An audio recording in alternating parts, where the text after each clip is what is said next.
is the 9th big twin in our history. The motor and the powertrain is always extremely important to Harley-Davidson, and from a design standpoint, it was an awesome opportunity for Frank and the team. Willie basically walked the team down, looked at the wall of engines in the museum, and saw kind of an empty spot at the end of the line and said, if you do your jobs right, is to put something here that's worthy of the museum. What a great way to kick off the project.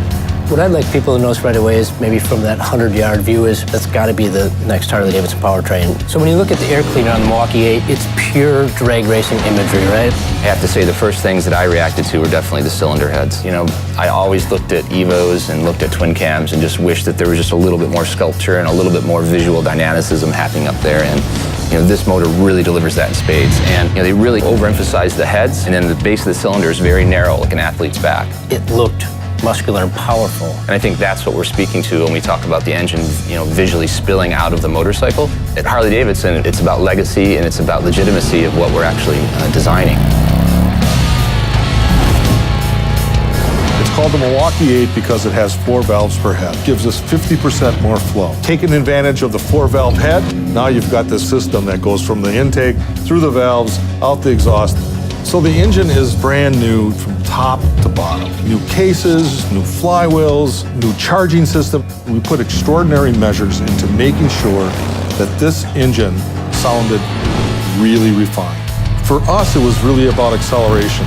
Well, when you're talking 0 to 60, there's going to be about a 2 to 3 bike length difference. But when you're talking from like roll-on power, when you're going from accelerating, let's say 60 to 80 miles per hour, still there, we're going to be about 2 bike lengths ahead.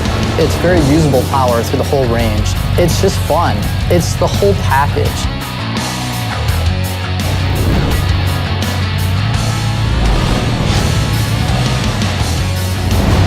Brand new, all new front and rear suspension. It actually gives us better response in both comfort and control. We've got a toolless, intuitive, adjustable rear suspension. Once the saddlebag's off, there's a turn dial adjustment, so you can adjust your preload depending if you're riding with a passenger or not.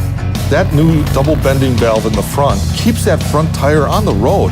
You hit a bump, it not only responds up, but it puts it back down. That makes you feel like you're king of the road. Best-in-class suspension with this really awesome powertrain. What you have is a confidence-inspiring ride. It's still Harley, but yet it feels so much more refined.